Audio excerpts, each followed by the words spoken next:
Musi river ఫ్రంట్కి సంబంధించినటువంటి మూసీ బాధితులు మనతో పాటు ఉన్నారు, మాట్లాడే ప్రయత్నం చేద్దాం. చెప్పండి, అసలు మీరు ప్రభుత్వాన్ని ఏమని డిమాండ్ చేస్తున్నారు? సుమారు ఎంతకాలం నుంచి మీరు ఎక్కడ ఉంటున్నారు? మేము వచ్చి ఒక 9 years అవుతుందండి. రీసెంట్గానే వచ్చాం.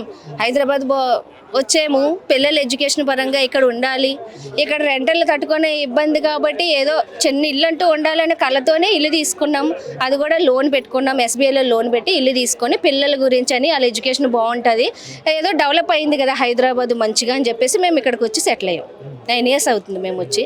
9 years నుంచి అయితే మేము తీసుకున్నప్పుడైతే ఈ బఫర్ జోను, ఈ మూసి ఇవేమీ లేదు. ఇప్పుడు 2 years నుంచి మేము వింటున్నాం బఫర్ జోను, ఎఫ్టీఎల్ అవన్నీ చెప్పేసి. అంతే. పూర్తిగా అసలు మీకు ఏం కావాలని చెప్పేసి డిమాండ్ చేస్తూ ఉన్నారు? అసలు మీకు మా ఇల్లు మాకు ఉండాలండి. మాకేమొద్దు, గవర్నమెంట్ నుంచి మాకేమీ వద్దు. మా ఇల్లు మాకు ఉంటే చాలు, మా డిమాండ్ అంతే. మేము కష్టపడి కట్టుకున్న ఇల్లు, మేము రూపాయి కూడబెట్టుకొని కట్టుకున్న ఇల్లు మాకుంటే చాలు. మాకు గవర్నమెంట్ తరపున మాకు ఏమీ అవసరం లేదండి. ఒకటి మా వల్ల మూసీకి ఏమి ఇబ్బంది అవుతుంది అనేది గవర్నమెంట్ మాకు చెప్పాలి. ఎందుకంటే ఇల్లులు తీసి మళ్ళీ హైరేజ్ బిల్డింగ్లే కదండి కడతారు. ఇల్లులు తీసి ఇల్లులే కదా రీప్లేస్ అవుతున్నాయి. ఇల్లులు తీసి ఇంకేం రీప్లేస్ అవుతుంది? న్యాచురల్గా ఉన్నదంతా పడగొట్టేసి డెవలప్మెంట్ పేరుతోని మళ్ళీ వచ్చి కూడా బిల్డింగ్సే కదా. కాకపోతే ఇప్పుడు చిన్న చిన్న ఇల్లులు ఉంటాయి, అప్పుడు పెద్ద పెద్ద బిల్డింగ్స్ ఉంటాయి. అంటే పెద్ద పెద్ద బిల్డింగ్స్ ఉండడం వల్ల ఏమిటి ఉపయోగం గవర్నమెంట్కి? మాలాంటి ఇల్లులు మూసి పక్కన ఉండడం వల్ల ఏం నష్టం అనేది గవర్నమెంట్ మాకు చెప్పాలి. అదే మేము ప్రశ్నిస్తున్నాం గవర్నమెంట్ని. ఇప్పుడు ఏది ప్రతిదీ క్లారిటీ లేదు, ఒక ప్లాన్ లేదు, ఏమీ లేదు. మేము ఏంటంటే పేపర్లో వచ్చినవి ఇవి అక్కడ ఇక్కడ విన్న విషయాలు బట్టి మేము ఫాలో అవుతున్నాం. ఇప్పుడు కొత్తగా డిపిఆర్, టీటీఆర్ అది ఏదో అంటున్నారు కదా, అది దేనికి, ఏ యాక్ట్ ప్రకారం వచ్చింది? ఎప్పుడు 2013 యాక్ట్ ప్రకారం అయితే మాకు తెలిసి ఐడియా ఉంది ఈ జనరేషన్కి. ఆ టీటీఆర్ ఎప్పుడు వచ్చింది, ఏ యాక్ట్ ప్రకారం వచ్చింది అనేది మాకు తెలీదు. ఈరోజు అది మొన్న ఫిబ్రవరిలోని పేపర్లో వచ్చింది కాబట్టి దాని గురించి మేము మాట్లాడడానికి ఈరోజు ఇక్కడికి వచ్చి అందరూ హాజరయ్యాం. అసలు ఆ యాక్ట్ ఏంటి, దేని గురించి అని అందుకు వచ్చామండి. చెప్పండి, మీరు చెప్పండి, అసలు ఏమని డిమాండ్ చేస్తూ ఉన్నారు? మీరు ఎన్ని సంవత్సరాల నుంచి అక్కడ ఉంటూ ఉన్నారు? మేము వీళ్ళందరూ పక్కన ఉన్నారు కదా, చూసామన్నమాట. బాగుందనేసి తీసుకున్నాం. మా హస్బెండ్ చనిపోయినరు, ఆయన వచ్చిన డబ్బులన్నీ పెట్టేసినాం అక్కడ. ఇప్పుడు మా పిల్లలకు జాబ్లకు దగ్గర అవుతుంది అనేసి మేము ఉన్నాం. మాది మూసీకి చాలా దగ్గర లేదు, దూరమే ఉంది, కొంచెం బఫర్ జోన్ అంటున్నారు. తెలియదు మరి మాకు అప్పుడు మేము అప్లై చేసినప్పుడు పర్మిషన్ గురించి చెప్పాలి కదా మాకు. అవి ఇట్లా ఉంది అంటే మేము కట్టేదే కాదు ఇల్లు.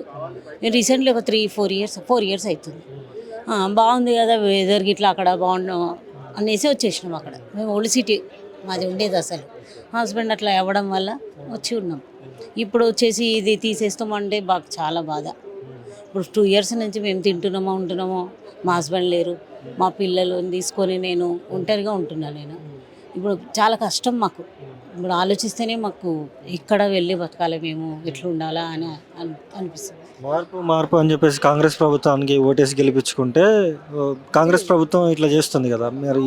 అదే కదా, ఈ కాంగ్రెస్ అంటే మన ఇంటి పార్టీ అంటారు మామూలుగా అయితే. మరి ఇంటి పార్టీ అంటే మా అమ్మల్ని ఇల్లు లేకుండా చేసేస్తుంది. ఇప్పుడు ఒక గూడు కట్టుకుంటే గూడు నుంచి పిల్లల్ని తల్లిని వేరు చేసినట్టు కదా, మా ఇల్లు మమ్మల్ని మాకు నీడ లేకుండా చేసినట్టు కదా. మా ఆయన డబ్బులు అంతా పెట్టేసిన నేనైతే, మా ఆయన లేరు. ఇప్పుడు మా పిల్లలు సంపాదిస్తున్నాం, బతుకుతున్నాం. ఇప్పుడు మా ఇల్లు పోతే మేము ఎక్కడ పోయి బతకాలి, మేము ఎక్కడ పోయి ఉండాలి? ఇప్పుడు మేము ఇది మాకు డబ్బులు ఇస్తాము, అది ఇస్తామంటే కాదు. మా ఇల్లు మాకుంటే చాలు. మీరు మూసి పక్కన ఏమైనా చేసుకోండి, మాకు అవసరం. ఫస్ట్ మాదే ఉంది ఇల్లు. మాకు డిస్టెన్స్ ఒక 100 మీటర్లు ఉంటుంది, 100 ఫీట్లు ఉంటుంది. ఇప్పుడు బఫర్ జోను మరి అక్కడ చేసుకోవచ్చు. మా ఇల్లు తీయకుంటే చాలు. ఇంకేంటి, మాకు ఇవన్నీ ఏవి తెలియదు. మాకు రూల్స్ అవన్నీ అయితే తెలియాలి కదా. మాకు కూడా తెలిసి చెప్తే మాకు కూడా రూల్స్ ఏంటో తెలుస్తుంది. తెలిసి చేయాలి వాళ్ళు ఏ పని చేసినా, అంతే కదా. చెప్పండి అమ్మా, మీరు చెప్పండి, అసలు ఎట్లా ఎన్ని ఇల్లులు ఉన్నాయి, అసలు అక్కడ ఎట్లా ఉంది పరిస్థితి? అసలు వాళ్ళు చెయ్యాలి నీట్గా, అంటే మస్తు ప్లేస్ ఉంది, కానీ ఇల్లు తీసుకొని చేయాల్సిన అవసరం అయితే లేదు. ఆ ఇల్లు ఉంచే నీట్గా చేయొచ్చు. ఎవరు ఇల్లు తీసుకోకుండా కానీ మంచిగా చేయొచ్చు.